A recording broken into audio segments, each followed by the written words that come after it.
नमस्कार, आप सभी का स्वागत है मेरे YouTube चैनल सपना बालाजी क्लासेस में। आई होप आप सभी स्वस्थ होंगे। जो लोग मेरे चैनल पर पहली बार आए हैं वो चैनल सब्सक्राइब करें और बेल आइकन भी प्रेस करें ताकि आप तक नई वीडियोस की नोटिफिकेशंस आते रहें। तो अपने प्रीवियस वीडियो में मैंने आपको प्लांट एनाटॉमी के कुछ क्वेश्चंस कवर करवा दिए और आज फिर से हम प्लांट एनाटॉमी के कुछ और क्वेश्चंस करेंगे जो पिछली वीडियो में रह गए थे। ठीक है, तो चलिए शुरू करते हैं आज का इम्पोर्टेंट डिस्कशन। तो क्वेश्चन है, bark of a tree comprises. जो ट्री की बार्क होता है, ठीक है, उसमें कौन से टिश्यूज़ आते हैं ना। तो आपको ऑप्शंस दिए गए हैं, all tissues outside vascular cambium, all tissues outside cork cambium, cork secondary cortex या ओनली कॉर्क। तो जो ट्री की बार्क होती है उसमें वो सारे टिश्यूज़ आते हैं जो वास्कुलर कैम्बियम के बाहर होते हैं। ठीक है, वास्कुलर कैम्बियम से जो टिश्यूज़ बनते जाते हैं वो सारे टिश्यूज़ बार्क में आते हैं। तो ऑप्शन ए इसका करेक्ट आंसर हो जाएगा। ठीक है, तो आप इस चीज़ का ज़रूर ख्याल रखें। आप इसमें और ऑप्शन बी में कंफ्यूज हो सकते हैं कि all tissues outside vascular cambium है या all tissues outside cork cambium है। तो कॉर्क कैम्बियम नहीं, वैस्कुलर कैम्बियम जो होता है उसके बाहर के जितने भी टिश्यूज़ हैं वहाँ से ही बार्क बनना शुरू हो जाती है। ठीक है, तो नेक्स्ट क्वेश्चन है, अ monocot stem with secondary growth is. Monocot stem जिसमें सेकेंडरी ग्रोथ देखी जा सकती है। यूजुअली जो मोनोकॉट स्टेम्स होती हैं उनमें सेकेंडरी ग्रोथ एब्सेंट होती है। ठीक है, बट लिलिएसी फैमिली के कुछ मेंबर्स हैं जिनमें सेकेंडरी ग्रोथ देखी जा सकती है और वो मेंबर्स हैं, इनमें से जो मेंबर है उसका नाम है यक्का। ठीक है, यक्का। इसके अलावा दो मेंबर्स और हैं, ड्रेसिना और एगेव, उनमें भी सेकेंडरी ग्रोथ देखी जा सकती है। ठीक है, कौन कौन से मैं फिर से बता दूं, यक्का है, इसके अलावा ड्रेसिना और एगेव ऐसी मोनोकॉट स्टेम में जिनमें सेकेंडरी ग्रोथ देखी जा सकती है। ठीक है, नेक्स्ट क्वेश्चन है, conducting part of phloem is also named as. Phloem का कंडक्टिंग पार्ट को और क्या बोला जाता है। तो सबसे पहले आपको पता होना चाहिए कि जो फ्लोएम है वो एक कॉम्प्लेक्स टिश्यू है और फ्लोएम का काम क्या है, फूड और न्यूट्रिएंट्स को कंडक्ट करना थ्रू आउट द प्लांट। ठीक है, और इनके कंपोनेंट्स भी पता होने चाहिए, कौन कौन से कंपोनेंट्स हैं, सीव ट्यूब्स हैं, कंपेनियन सेल्स हैं, फ्लोएम फाइबर हैं और फ्लोएम पैरेन्काइमा है। तो जो सीव ट्यूब है वो कंडक्शन का काम करती है और सीव ट्यूब्स को ही लेप्टोम भी बोला जाता है, इसलिए जो कंडक्टिंग पार्ट है फ्लोएम का उसे लेप्टोम बोला जाता है। क्या बोला जाता है, option B leptome is the right answer. Next question is, conducting part of xylem is called. Xylem के कंडक्टिंग पार्ट को क्या बोला जाता है। ठीक है, तो लेप्टोम तो फ्लोएम का कंडक्टिंग पार्ट हो जाएगा, तो जो एक्साइलम का कंडक्टिंग पार्ट है उसे हेड्रोम बोला जाता है। क्या बोला जाता है, हेड्रोम बोला जाता है। एक्साइलम का क्या काम होता है, ये वाटर की कंडक्शन में हेल्प करता है और इसके क्या क्या कंपोनेंट्स हैं, ट्रैकीड्स, वेसल्स, ठीक है, फाइबर्स एंड पैरेन्काइमा। ओके, तो आपको इनके कंपोनेंट्स भी पता होना चाहिए और इनका क्या फंक्शन वो भी पता होना चाहिए। ठीक है, तो option B is the right answer to this question. Next question देख लेते हैं, quiescent centre is present in. Quiescent centre कहाँ पाया जाता है, रूट एपेक्स में, शूट एपेक्स में, वेजिटेटिव एपेक्स में या रिप्रोडक्टिव एपेक्स में। तो क्यूसेंट सेंटर क्यूसेंट थ्योरी से लिया गया है ये टॉपिक, जो कि प्लांट एनाटॉमी की एक इम्पॉर्टेंट थ्योरी है और ये मोनोकॉट जो प्लांट्स हैं उनमें देखा जा सकता है। क्यूसेंट सेंटर एक इनएक्टिव जोन होता है जो कि रूट्स में पाया जाता है, मोनोकॉट रूट्स में। ठीक है, और आंसर इसका हो जाएगा root apex. Quiescent centre is present in root apex. Next question है, mesophyll is well differentiated in. Mesophyll का डिफ्रेंशिएशन कहाँ देखा गया है, डाइकोट लीव्स में, सबमर्ज्ड हाइड्रोफाइट्स में, मोनोकॉट लीव्स में या हेलोफाइटिक स्टेम्स में। तो मेसोफिल जो है वो डाइकॉट लीव्स में वेल डिफ्रेंशिएटेड होता है, और किस में डिफ्रेंशिएटेड होता है ये? पैलिसेड, ठीक है, किसमें डिफ्रेंशिएटेड होता है? पैलिसेड और स्पॉन्जी पैरेन्काइमा में, ठीक है। तो मेसोफिल का डिफ्रेंशिएशन किन लीव्स में देखा जा सकता है? डाइकॉट लीव्स में। Option A is the right answer. और किसमें डिफ्रेंशिएटेड होता है? पैलिसेड और स्पॉन्जी पैरेन्काइमा। मोनोकॉट लीफ में आप ये डिफ्रेंशिएशन नहीं देख सकते, ठीक है। आई होप ये क्वेश्चन आपको अच्छे से समझ में आया होगा। और मेसोफिल टिश्यू कहाँ होता है? लीव्स में होता है, ठीक है। ये चीज़ आपको पता होना चाहिए। बेसिक सा मैं आपको थोड़ा सा आइडिया दे दूँ मेसोफिल टिश्यू के बारे में। ये लीव्स में पाया जाता है, और मेसोफिल टिश्यू में ही क्लोरोप्लास्ट पाया जाता है, और क्लोरोप्लास्ट फोटोसिंथेसिस परफॉर्म करता है, ठीक है। तो ये पैलिसेड और स्पॉन्जी पैरेन्काइमा में डिफ्रेंशिएटेड है, डाइकॉट लीव्स में। और जो क्लोरोप्लास्ट हैं वो पैलिसेड पैरेन्काइमा में ज़्यादा पाए जाते हैं देन इन स्पॉन्जी पैरेन्काइमा, ठीक है। तो आई थिंक ये इतनी इन्फॉर्मेशन आपके लिए सफिशिएंट है। नेक्स्ट क्वेश्चन देख लेते हैं। Term bark signifies all the tissues outside. तो ये क्वेश्चन हमने किया था, ठीक है। तो term bark signifies all the tissues outside, option C, vascular cambium के बाहर जितने भी टिश्यूज़ हैं वो बार्क के अंडर आते हैं। नेक्स्ट क्वेश्चन देख लेते हैं। एक्साइलम इन रूट इज, रूट में जो एक्साइलम है वो कौन सी कंडीशन में होता है? एंडार्क कंडीशन में, एक्सा कंडीशन में, मेजा कंडीशन में, या डिफरेंट इन डिफरेंट रूट्स? तो आपको मैं ये बता दूं कि रूट्स में जो एक्साइलम होता है वो एक्सा कंडीशन में होता है। ऑप्शन बी राइट आंसर है। इसके जो अपोजिट कंडीशन जो स्टेम में अगर आप देखेंगे तो स्टेम में एक्साइलम एंड डार्क कंडीशन में होता है। और ये क्वेश्चन बहुत ही इम्पॉर्टेंट है, ये कॉन्सेप्ट आप अच्छे से समझ लें। इसका क्या मतलब हुआ एग्जैक्ट का?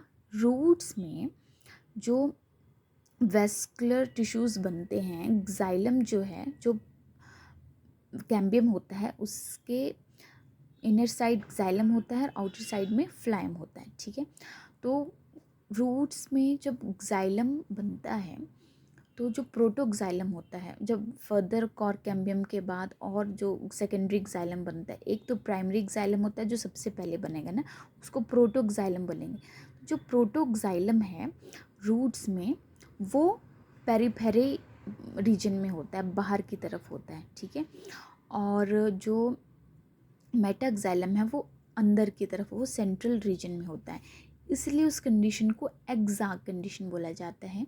और रूट में एक्साइलम जो है वो एक्सा कंडीशंस में पाया जाता है। एंडार्क में उल्टा होगा, जो प्रोटोक्साइलम है वो मिडिल सेंटर रीजन में होगा, और मेटाक्साइलम है वो आउटर पेरिफेरी रीजन में होगा, ठीक है। इसलिए उसे एंडार्क कंडीशन बोला जाता है। तो स्टेम में होती है एंडार्क कंडीशन, रूट्स में पाई जाती है एक्सा कंडीशंस। आई होप ये क्वेश्चन आपको समझ में आया होगा। नेक्स्ट क्वेश्चन देख लेते हैं। Mesophyll is well differentiated in, mesophyll well differentiated कहाँ होता है? ये क्वेश्चन आई थिंक रिपीट है। तो ये डाइकॉट में मेसोफिल वेल डिफ्रेंशिएटेड है into palisade and spongy parenchyma. Next question है। Vascular bundles in a dicot stem are, dicot stem में कैसे वास्कुलर बंडल्स हैं? ध्यान दें कि डाइकॉट के बारे में पूछा गया है। डाइकॉट में सेकेंडरी ग्रोथ देखी जा सकती है। सेकेंडरी ग्रोथ जहाँ देखी जा सकती है वो वास्कुलर बंडल्स कैसे होंगे? ओपन होंगे। और क्योंकि ये डाइकॉट स्टेम है तो यहाँ पे, और स्टेम में मैंने आपको अभी बताया कि कौन सी कंडीशन होती है? एंडार्क कंडीशन। तो एग्जैक्ट वाले तो ऑप्शन वैसे ही कट हो जाएंगे, और क्लोज्ड यहाँ पे दिया है तो ये भी कट हो जाएगा। तो ऑप्शन ए राइट आंसर हो जाएगा। Open, collateral and dark condition is the right answer. Next question. Radial vascular bundles occur in, तो वेस्कुलर बंडल्स रेडियल फॉर्म में कहाँ पाए जाते हैं? स्टेम्स में, मोनोकॉट शूट्स में, मोनोकॉट रूट या डाइकॉट शूट में, या dicot roots and monocot roots में। तो रेडियल वेस्कुलर बंडल्स जो हैं वो पाए जाते हैं, इस क्वेश्चन का राइट आंसर हो जाएगा dicot roots and monocot roots. Roots में जो वेस्कुलर बंडल्स हैं वो रेडियल फॉर्म में अरेंज्ड होते हैं, दे आर रेडियल। तो option D is the right answer. Next question देख लेते हैं। Cork cells have a major component of, cork cells का मेजर कंपोनेंट क्या होता है? तो कॉर्क सेल्स मैं बता दूं डेड सेल्स होते हैं, इन्हें फेलम भी बोला जाता है और उसका मेजर कंपोनेंट होता है ऑप्शन बी सुबेरिन। ये क्वेश्चन भी प्रीवियस ईयर्स में रिपीट हो चुका है। नेक्स्ट क्वेश्चन देख लेते हैं, which of the following is not found on leaves? इनमें से कौन सा स्ट्रक्चर लीव्स के ऊपर नहीं पाया जाता? Lenticels, hydathodes, phloem and guard cells, stomata cells. तो वन बाय वन देख लेते हैं। स्टोमेटा सेल्स तो पाए जाते हैं, फ्लोएम गार्ड सेल्स भी पाए जाते हैं, हाइटोथोड्स भी पाए जाते हैं, but lenticels are not present on leaves, they are present on stems. Next है एंजियोस्पर्म्स हैव। एंजियोस्पर्म्स में होता है वेसल्स एब्सेंट होते हैं, वेसल्स प्रेजेंट होते हैं, ट्रैकेट्स ही होते हैं या सीव ट्यूब्स एब्सेंट होते हैं। तो एंजियोस्पर्म्स में वेसल्स प्रेजेंट होते हैं, ठीक है। जिम्नोस्पर्म्स जो हैं उनमें वेसल्स एब्सेंट पाए जाते हैं और ट्रैकेट्स और सीव ट्यूब्स इनमें भी प्रेजेंट होते हैं। तो ऑप्शन बी राइट आंसर हो जाएगा। नेक्स्ट क्वेश्चन है टाइलोसिस आर फाउंड इन। तो टाइलोसिस ऐसे स्ट्रक्चर्स हैं जो सेकेंडरी जाइलम में पाए जाते हैं, जो वाटर के एग्जिट को थोड़ा कंट्रोल करते हैं, ठीक है। तो tyloses are found in secondary xylem, option A is the right answer. Next question है epiblema of roots is equivalent to. तो रूट्स का जो आउटर स्ट्रक्चर होता है उसे एपिब्लेमा बोला जाता है। तो ये आपसे पूछा कि ये किसके इक्विवेलेंट है उसे, और जो बाकी के स्ट्रक्चर्स हैं जैसे आप स्टेम देखेंगे, लीव्स देखेंगे, उनमें जो आउटर स्ट्रक्चर है उसे एपिडर्मिस बोला जाता है। तो एपिब्लेमा ऑफ रूट्स को किसके इक्विवेलेंट बोला जा सकता है? ऑप्शन सी एपिडर्मिस के इक्विवेलेंट बोला जा सकता है। नेक्स्ट क्वेश्चन है when we peel the skin of a potato tuber we remove.